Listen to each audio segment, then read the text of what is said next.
Today is July 7th, 2024. The conflict in Ukraine continues to grind on. And as it does, the Western media, Western governments, even the Ukrainian government are admitting critical shortages of extremely important capabilities like air defenses. They are also suffering from acute manpower shortages. All of this is adding up to a successful war of attrition for Russia.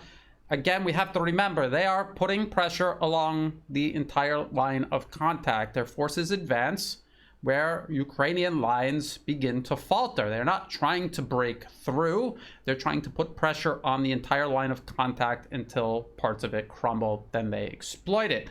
Let's take a look at the map. This is liveuamap.com. You have to remember, this is a pro-Ukrainian map. They will resist showing Russian gains even when Ukraine itself is admitting that Russia has made advances. So just keep that in mind. But even still, looking at this map, it paints a very, very bleak picture. Everything in red is territory held by Russia, and especially here, this is territory Kiev claims is Ukrainian. And as you can see, these red rifle icons, this indicates Russian forces on the advance. They are on the attack. They're in these areas, even though they haven't consolidated control over them, or at least liveuamap.com is not admitting that they've consolidated control over these areas. And you see it all the way from Zaporozhye, from southern Donbas, all along the line of contact, all the way up to Kharkov here. And I'm going to explain here shortly how even the Western media is now admitting that Russia has made advances in Chasov Yar. And again, you see here, this map is going to wait until the very last possible moment to show those advances. The Western media is admitting that while Ukraine has secured, stabilized the front line in Kharkov, where Russia has opened a new front, Russian forces are advancing in places like Chasov Yar and elsewhere in the Donbas region. The whole point of opening the line in Kharkov was to force Ukraine to shuffle around reserves that it does not have, which would leave other areas along the line of contact vulnerable. And I'm going to show you news articles explaining this whole process, how this worked out. And it's not according to just Western media, Western commentators, analysts, or even Western governments. It's from Ukrainian military intelligence itself. But before I get into that, I want to talk a little bit more about what's been going on the line of contact. Now, this map isn't really showing it, but there have been a series of attacks, Russian strikes, missile strikes on Ukrainian air bases, and the destruction of Ukrainian warplanes, what is left of their military aviation. So let's take a look at this article by David Axe, who I normally cite in Forbes. He's writing for The Telegraph in this case. Ukraine's new F-16 fighter jets will be destroyed as soon as they arrive. Russian ballistic missiles are pounding Zelensky's air bases. And you saw the image of an explosion at one of these air bases. And this is what I have said since the first notion of sending Western warplanes to Ukraine was proposed. These planes, first of all, Ukrainian pilots could never be trained to use them effectively in such a short time. And when they arrive in Ukraine, if they're operated out of Ukraine, they will be destroyed on the ground and in the air, just like the rest of Ukraine's Air Force. The whole reason they're sending NATO warplanes is because of the fact Ukraine's Soviet-era warplanes are all destroyed. Very few of them exist. This is what David Axe in The Telegraph writes. In a brutal and terrifying 3 days, so this wasn't an isolated incident, it was a campaign, Russia has wreaked havoc on the tiny, battered Ukrainian Air Force, lofting drones to surveil the Air Force's frontline airfields and then firing ballistic missiles to destroy hard-to-replace warplanes, or I would say impossible-to-replace warplanes. As the missile campaign continues and the toll mounts, 4 or 5 aircraft were destroyed in 72 hours. Russia is saying more than that. It's increasingly clear just one thing can save what's left of Ukrainian air power: more Western-made air defenses. Well, those physically don't and will not exist. So if that was the one thing that could save Ukraine, I guess Ukraine is not going to be saved. It continues. It says the current wave of attacks began on July 1st when a Russian drone spotted 6 Ukrainian Air Force Sukhoi Su-27 fighters parked in the open in broad daylight on the tarmac at Mirgorod Air Base, 100 miles from Ukraine's northern border with Russia. A Russian Iskander missile struck, destroying 2 of the supersonic fighters. And the Iskander is the Russian version of ATACMS, only it has a longer range. Russia has many more of these available to them in many different configurations than Ukraine will ever have ATACMS, just so you know. The next day, it happened again. A Russian drone flew circles over the Ukrainian airbase in Poltava, just east of Mirgorod. After hours of surveillance, another Iskander missile struck, damaging, if not destroying, a Ukrainian Army MiL Mi-24 gunship helicopter, of which Ukraine has very few left. The attacks continued on July 3rd. This time, the Russians targeted Dolginskovo Air Base near Kryvyi Rog, 45 miles from the front line in southern Ukraine. A drone scanned the base, and as many as 30 Iskanders rained down, destroying what appeared to be a Ukrainian Air Force MiG-29 fighter. Each of the attacks was preventable. No, they were not. If the Ukrainians had promptly shot down the drones, the Russians wouldn't have known where to aim their Iskanders, but they didn't shoot down the drones. There's no evidence they even tried. And the reason they didn't is because they have no air defenses left. They have no air defenses left because even as this liveuamap.com explains, Ukrainian air defenses shot down 24 drones overnight. These are the Garan 2 kamikaze drones, long-range kamikaze drones. Russia makes hundreds and hundreds of these, and they send them in these huge waves, and they force Ukraine to use what they have of their air defense to shoot them down. If they don't shoot them down, they will hit critical infrastructure and military targets. The point of these drones is not necessarily to outsmart Ukraine's air defense, is to saturate them and exhaust them, which is exactly what they have successfully done. So to say that these could have been prevented, yes. In an ideal world where Ukraine had infinite air defense capabilities, this could have been prevented, but in reality, this is a war of attrition. Russia is successfully winning that war of attrition. They have no air defenses left to shoot down these drones, so it could not be prevented. David Axe is going to claim that Ukraine still somehow has 90% of their air defense capabilities, which is just complete nonsense. It is not true. It is based on this so-called open source intelligence that has been proven over and over again to simply be repackaged war propaganda.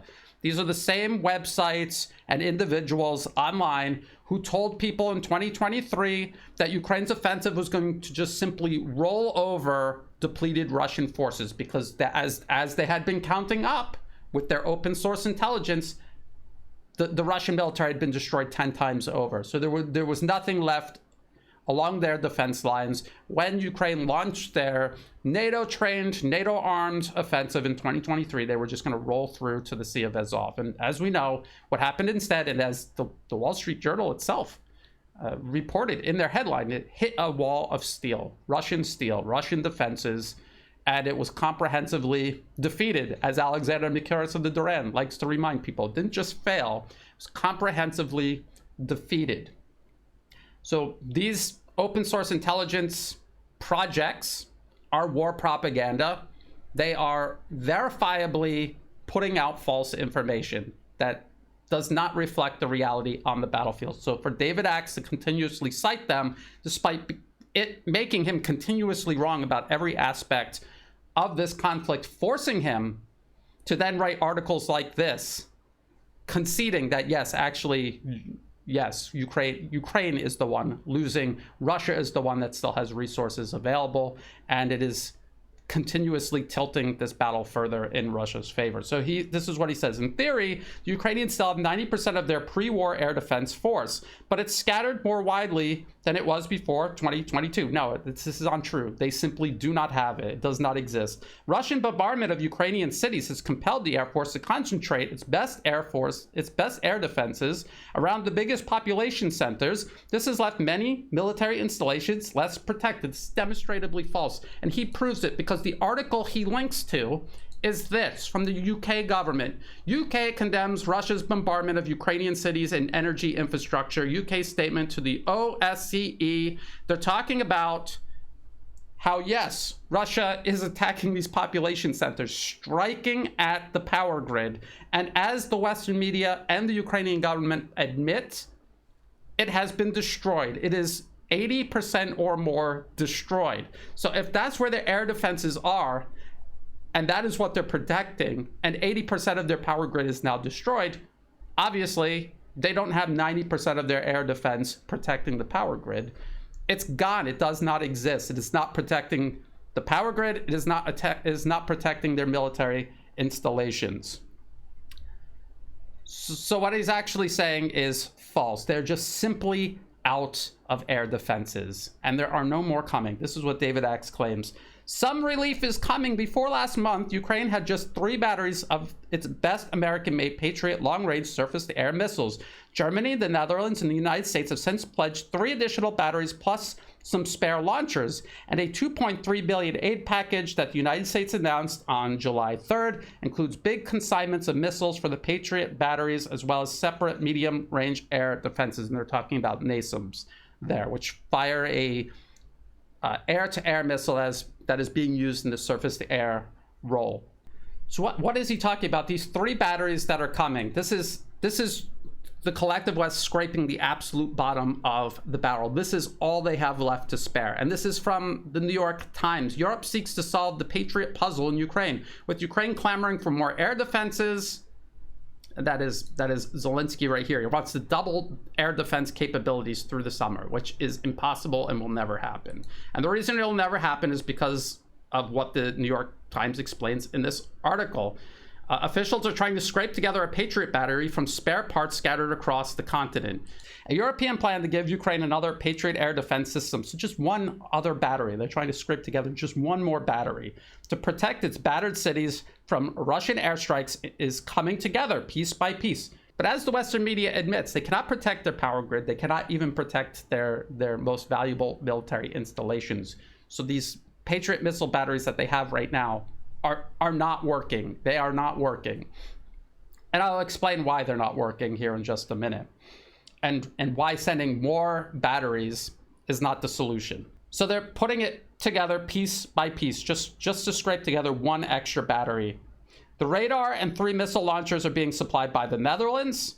Some Interceptor missiles are coming from a 4-country coalition led by Germany. A mobile fire control center has been promised, though officials won't say from where or by whom. Additional missiles and launchers, as well as training for Ukrainians to use the sophisticated system, will be provided by as many as 8 countries. And we have seen how when you are pulling resources from a multitude of countries, all of whom have a different process of doing all of this, you are going to run into problems. This is the problem Ukraine has had this entire time. They're getting a multitude of different vehicles, different versions of the same vehicle from a multitude of countries. They're getting different training from different countries. They have to establish different supply chains for different vehicles they're getting from different countries.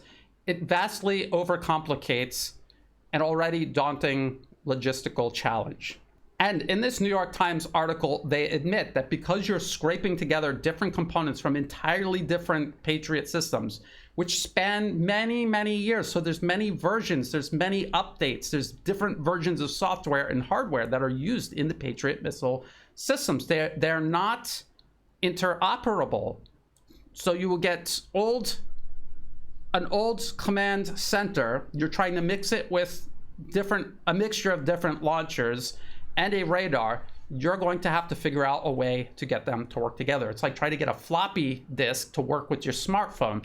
It can be done, but you have to build custom hardware to do it. You might even need custom software to do it. It can be done. It says in the article it can be done, but it takes extra time and money. And the whole reason they're doing this is because they don't have new batteries, complete batteries that they can just send to Ukraine. That is the huge problem that they have. What about the interceptors themselves? And this is the main reason why no matter how many Patriot missile systems or NASAMS systems you send to Ukraine, it doesn't matter, because they don't have the missiles needed to fire at incoming Russian targets, especially missiles. So this is what David Axe says specifically. He again, I'm going to just reread what he said. A $2.3 billion aid package that the United States has announced on July 3rd, including a big consignment of missiles for Patriot batteries, as well as separate medium-range air defenses. He's talking about this. This was the most recent security assistance for Ukraine. This was announced July 3rd. People will remember I just did an update about the June 7th package right here. And if you look at them, they're almost identical. It's almost the exact same items on both lists. And I mentioned back in early June that the reason it is the same items over and over again is because their stockpiles are depleted. They don't have huge amounts of this type of equipment, this type of ammunition to send Ukraine. They're now drawing from monthly production, which is not much. And they cannot send all monthly production directly to Ukraine. Other nations require it to maintain their military readiness. So Ukraine is getting tiny, almost negligible amounts of all of these weapons and all of this ammunition. And what David Axe is talking about is, as you can see, the only air defense system mentioned is Hawk, the Hawk air defense system. This is something that the US had been phasing out for decades. The last military branch in the US to use it was the US Marines. They phased it out in 2002. And since then, the US military has depended on Stingers, including in the Avenger configuration, and the Patriot missile system. No, nobody uses Hawk missile systems in the United States anymore, but this is what the US is sending, relics of the Cold War, museum pieces. That is what they are sending to Ukraine because they have no additional Patriot systems to send. They don't have enough missiles for the Patriot missile systems that they have sent. They don't have enough missiles for the NASAMS systems that they have sent. And they admit here in this release that under the Ukraine Security Assistance Initiative, this is a fund, they're using $2.2 billion to purchase interceptors for Patriot and NASAMS air defense systems for Ukraine. That means these missiles, and Voice of America actually, right here in this article, this is from July 3rd, US sending Ukraine badly needed air defense missiles. And it's funny because they show the Hawk right here, this antiquated, ineffective air defense system that we have heard nothing about in terms of operation in Ukraine. In here, they admit the second part of the package, valued at $2.2 billion, will be used to purchase missiles for Ukraine's Patriot missile defense system and more national advanced surface-to-air missile systems, NASAMS. Those systems will need to be assembled and will be delivered at a later date. So they're talking about purchasing yet-to-be manufactured missiles and systems. That is what they're talking about. So these don't exist. They don't physically exist. They're allocating money to buy them someday in the future when they may exist. And here I included an article about Germany delivering a third Patriot air defense system to Ukraine. So they announced this recently. This was July 5th, 2024. But let's talk about the reason why it doesn't matter how many Patriot missile systems you send to Ukraine. The reason why is because not enough missiles exist for them to fire. The United States, admittedly, only makes 550 Patriot missile interceptors per year. The Russian Federation is launching over 4,000 missiles at targets all across Ukraine every single year. 550 missiles a year works out to about 45 to 50 missiles a year. 50 because eventually the US plans to make 600. That is their plan to expand production from 550 to 600 a year. So I'm being generous by adding in 50 missiles a month. Russia is firing over 330 missiles every single month. When you think about air defense standard operating procedure, the necessity of launching at least 2 interceptors per incoming target to increase the probability of intercepting that target, because the probability of launching 1 missile and intercepting it is not 100%. You launch 2 to ensure that it's intercepted. If you take that into consideration, you can see just how vastly outgunned Ukraine is, how no amount of Patriot systems and missiles available that physically exist sent to Ukraine can solve this problem. If every single Patriot missile system on Earth today, along with every single Patriot missile interceptor, was sent to Ukraine, it would not be enough to intercept these 4,000 plus missiles hitting targets across Ukraine every single year. And remember, the Western media itself admits that Russia is expanding missile production. It's not running out of missiles, it is expanding the number of missiles that it has available to it.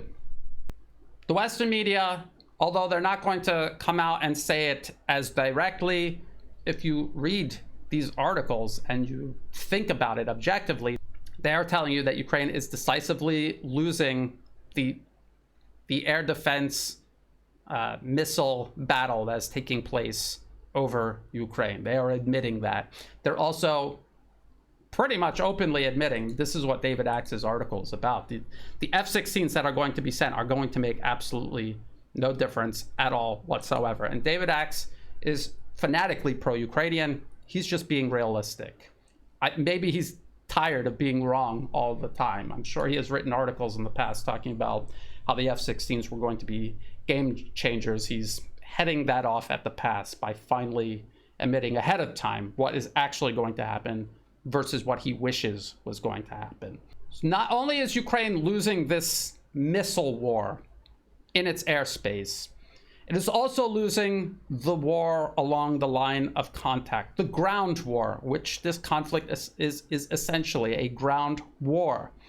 And we know this also because of Western media reports. Now, we were looking at the live map, the pro-Ukrainian live map, and they were very reluctant to show the progress Russia has been making in Chasov Yar. This is a Guardian article. This is from July 5th. Ukraine war briefing. Ukrainian army confirms retreat from part of key town of Chasov Yar. A fall of strategically important town in eastern Ukraine would bring Moscow closer to aim of capturing entire Donetsk region. So this isn't the Guardian claiming this. This is the Guardian citing the Ukrainian government admitting this. Ukraine's army has retreated from a neighborhood on the outskirts of Chasiv Yar, strategically important town in the eastern Donetsk region that has been reduced to rubble under a months-long Russian assault, a military spokesperson said. And this was on July 4th. Chasiv Yar is a short distance west of Bakhmut, which was captured by Russia last year after a bitter 10-month battle. 4 months, Russian forces have focused on capturing Chasiv Yar, a town which occupies an elevated location.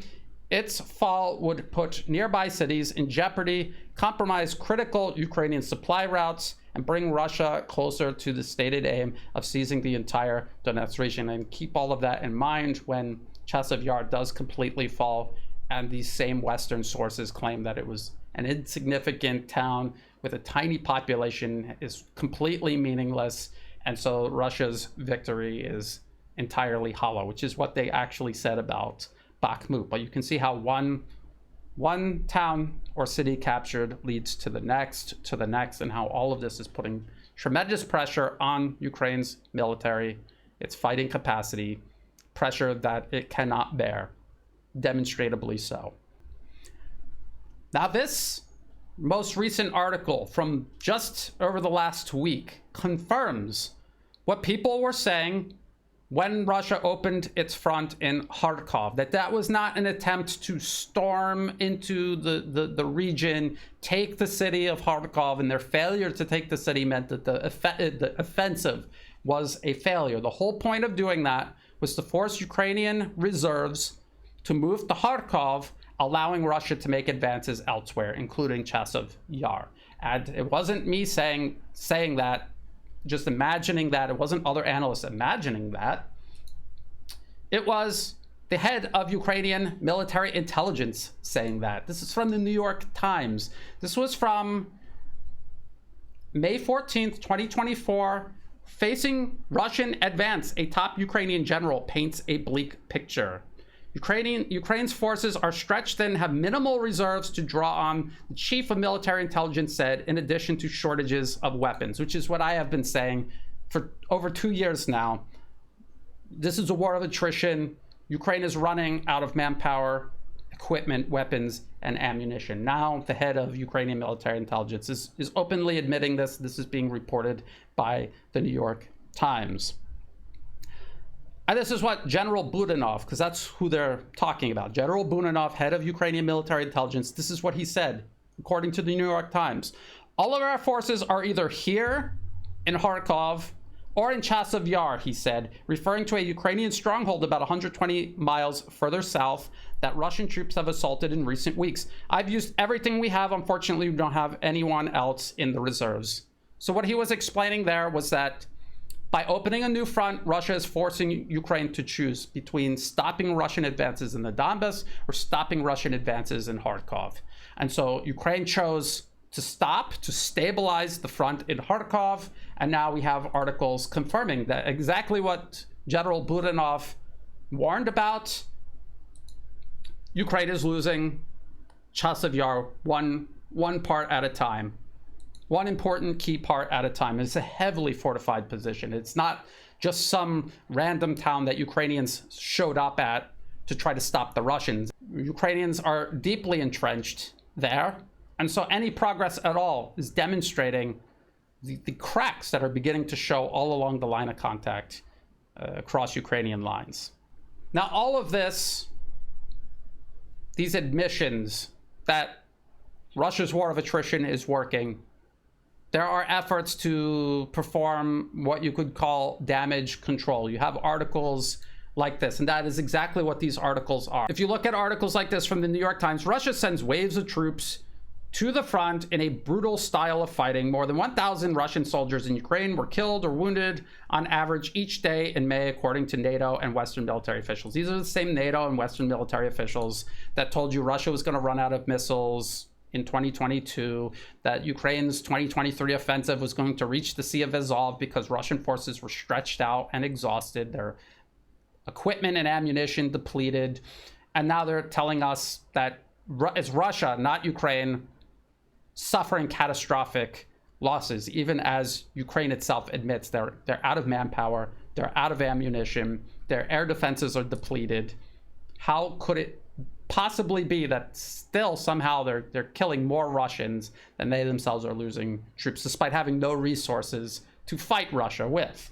When I say no resources, I mean no resources to slow or stop Russian advances, let alone reverse them. And we could easily debunk these claims of such catastrophic Russian losses, because there is a source out there objectively, at least attempting to objectively assess Russian losses. They're suspiciously quiet about Ukrainian losses, but they're trying to at least come up with a process that makes sense in terms of assessing Russian losses. So this is Media Zona, is put together by a US-backed Russian opposition group. This is Russian losses in the war with Ukraine, Media Zona count updated. So they update this constantly. They comb the information space for information about Russian losses, obituaries, publicly available information about Russian soldiers who have died in the conflict. And as you can see, this is the very beginning, February 2022, and this goes all the way up to June 13th. Has not quite reached July, and there is a lag. It's important to understand there is a lag. So if you look at from, say, May, June to July, when July numbers become available, they will be initially lower than they ultimately will be when they come through all of the data entirely. But I have found by spot checking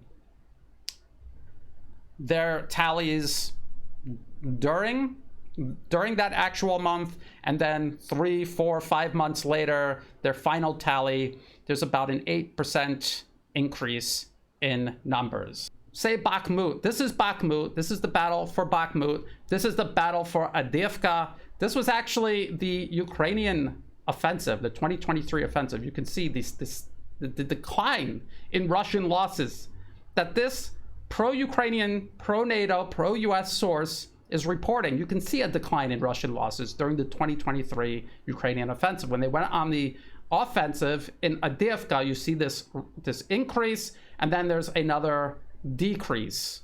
Even if you doubled these numbers, you would not be reaching 1,000 casualties. You would not be reaching 1,000 casualties.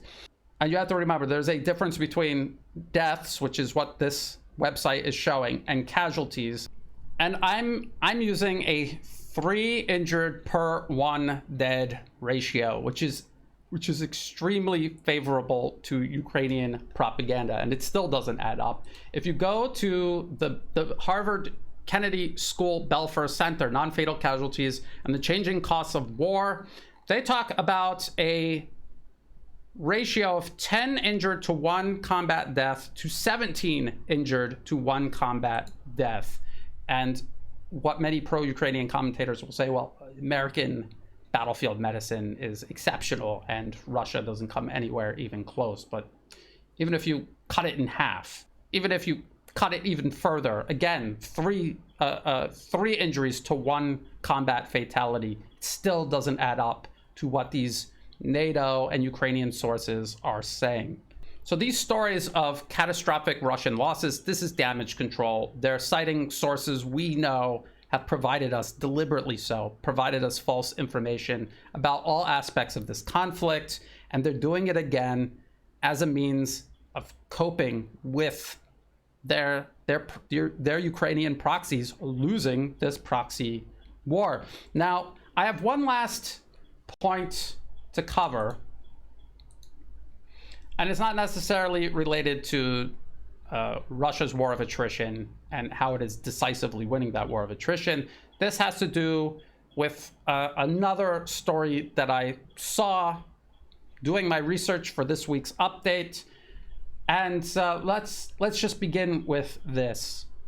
From the Telegraph: Ukraine to be told it is too corrupt to join NATO. Membership talks cannot progress until the former Soviet state cleans up. A major blow to Vladimir Zelensky. So when NATO is telling you you are too corrupt to join NATO, this is what they're admitting publicly. They know the entire world is going to hear this, that Ukraine is still just too corrupt to join NATO. Think about the implications of that. And we have a lot of very obvious examples of Ukrainian corruption, because this isn't just something Russia is claiming. This is something Ukrainians in Ukraine, in the Ukrainian media, and in the US media are admitting. So this is one from a Ukrainian source. New Voice of Ukraine: anti-corruption group reveals fake companies in Kharkov fortification contracts.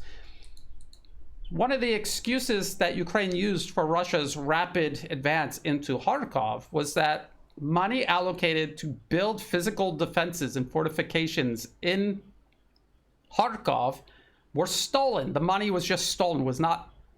It wasn't used to build physical defenses, and that was a contributing factor to Russia's success in Kharkov. So that's what Ukrainian sources are admitting is happening in Ukraine regarding Ukrainian corruption. Here's another one. This is from the Washington Post.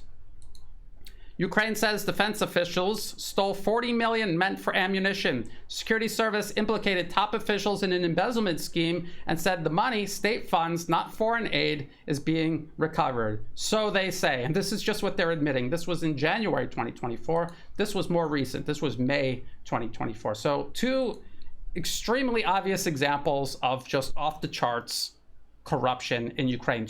Corruption that endangers Ukraine's very self-preservation. That is how bad it is. This is maybe what NATO is talking about when they say Ukraine is too corrupt. Although I really don't think that it matters. The corrupt nature of the regime in Ukraine is a deliberate factor that allows the United States to use Ukraine as a battering ram against Russia, fighting this proxy war to the last Ukrainian. A clean government would not allow its country and its people to be used in such a horrific way.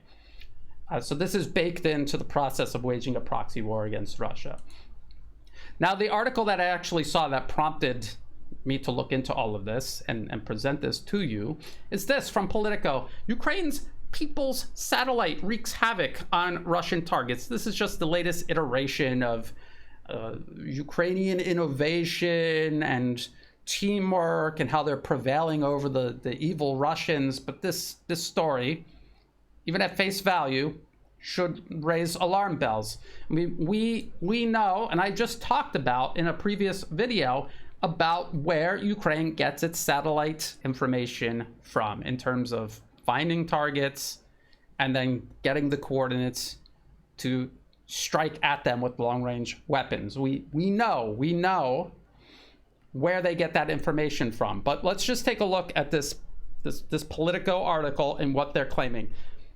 And pay attention very closely. A crowd-funded Ukrainian satellite is allowing the country's military intelligence to watch Russians from space, spot their troops, and destroy their weapons. The results are just over the moon. Ukrainian military intelligence, also known as GUR, said in a report. The Sergei Prytula Charity Foundation and Ukrainian blogger Igor Lakenkov crowdfunded some 20 million to buy 3 Bayraktar drones, which were a hot property in the first months of the war. And then you never heard about them again because they were all shot down. They're completely useless in this type of warfare. However, Turkish manufacturer Bayraktar Defense decided to gift the drones to Ukraine. Instead, with the money unspent, the volunteers consulted the military about the best use for the cash. The same military that is disappearing millions and millions, tens of millions of dollars for ammunition and for fortifications. That's who they went to figure out how to best spend the money. So this is what they said. In August 2022, so the very first year of the special military operation, they decided to buy 1 satellite as well as access to the database of Finnish satellite company ICEYE, or maybe ICEYE, created by the 21 satellites the firm owned at the time. Now, remember that date, August 2022. That is the first year of the special military operation. So they're claiming that they're able to conduct these long-range strikes because they have this people's satellite and they have access to these commercial satellite images. But we know where Ukraine actually gets their targeting data from, because the Western media reported on this as well, long before Politico wrote this article about the people's satellite. Ukraine's rocket campaign reliant on US precision targeting, officials say. Ukrainian officials say they have almost never launched HIMARS rounds without detailed coordinates provided by US military personnel situated elsewhere in Europe. According to our maps and software, a point will have one set of coordinates. So this is someone in the Ukrainian military talking. But when we give the target to partners for analysis, the coordinates are different. Why? Because the Americans and NATO countries have access to military satellites. Military satellites, they're indispensable to conducting these strikes. You cannot conduct them without them. You cannot do this with just commercial satellite imagery. Here's another article.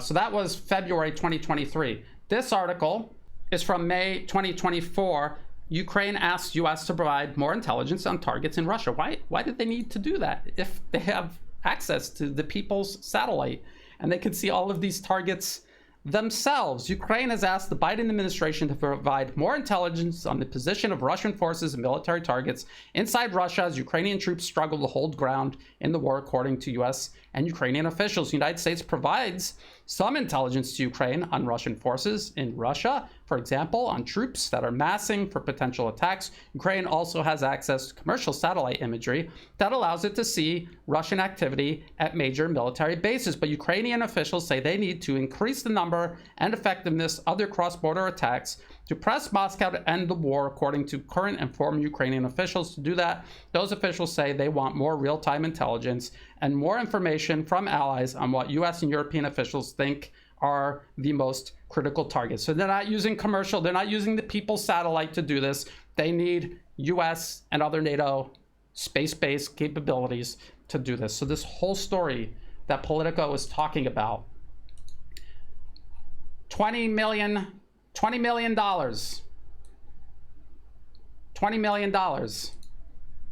This whole story is either completely made up or extremely deceptive. It does not cost $20 million to gain access to commercial satellite imagery. You could do searches online yourself.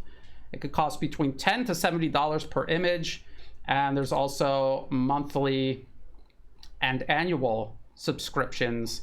Those could be expensive for ordinary people like you or I. Could cost up to $30,000 US just to start with, to get access, annual access to these satellites. But for a nation state, the Ukrainian military with its budget does not need to crowdsource to get access to this imagery. And there are many satellites constantly orbiting the Earth, taking high-resolution images of every spot in Ukraine and also in Russia that they could have access to.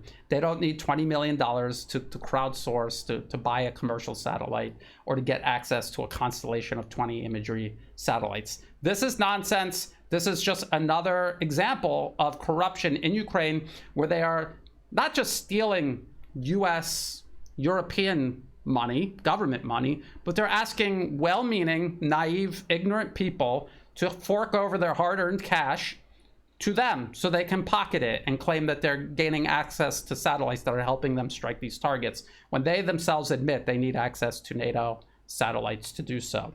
So I just thought I would explain that I don't think anyone deserves to be taken advantage of, even if they have a completely different perspective than I do, specifically in regards to this conflict. If you're not going to listen to NATO themselves explaining to you how corrupt Ukraine is, to the point where they have to publicly admit it, to the point where Ukrainian media is admitting that they are so corrupt, they are stealing money that is jeopardizing their self-preservation. If you're not going to listen to them and think twice before handing your own money over to them for something like a people's satellite, or for these drone drives that they conduct on X or on Facebook or on Telegram, if you're not going to think twice before doing that, I mean, people can do everything they can to save you from Ukraine and NATO's corruption, but they can't save you from yourself. Only you can do that. All I can do is provide you this information. And that is where the conflict in Ukraine is right now. This is not an isolated conflict. This fits into a wider global US foreign policy of encircling and containing not just Russia, but also China. What they're doing in Ukraine is a process they are now repeating in the Southeast Asian nation of the Philippines. They are shaping that into a battering ram to use against China. They are already in the middle of confrontations with China in the South China Sea. They're also shaping the Chinese island province of Taiwan into a battering ram against the rest of China. It's very important to look at what the US and its allies have done to Ukraine. The fact that they now admit the immensely corrupt nature of the regime in Ukraine, keeping in mind that only a corrupt regime would go along with an agenda that is shaping their own country, their own people, into a battering ram to use in a proxy war against Russia. Considering that, what does that say about the administrations in the Philippines right now, or in Taipei on the island province of Taiwan right now? What does that say about those administrations that are watching what is happening in Ukraine and going along with the very same agenda, setting themselves up for a similar fate? What does that say? And so we need to keep all of this in mind. I will continue to keep an eye on all of this. Until next time, if you thought this video was useful, please like and share. Think about subscribing. It's free to do. It helps the channel grow. Check the video description below for other places you can find and follow my work. I highly suggest people follow me on Telegram. Absolutely. Everything is published there, including backups of all my videos. I am now manually uploading all of my videos on YouTube to Rumble. So if you prefer to watch videos on Rumble, please look in the video description below. Find the link to Rumble. I also publish that on X and on Telegram, the Rumble link as well. Often I will upload and make available my videos on Rumble first and then YouTube. Hopefully that will convince people to at least keep an eye on both channels. It's very essential in case I'm deleted off of YouTube. People can very quickly find where my work is on Rumble and also on Telegram.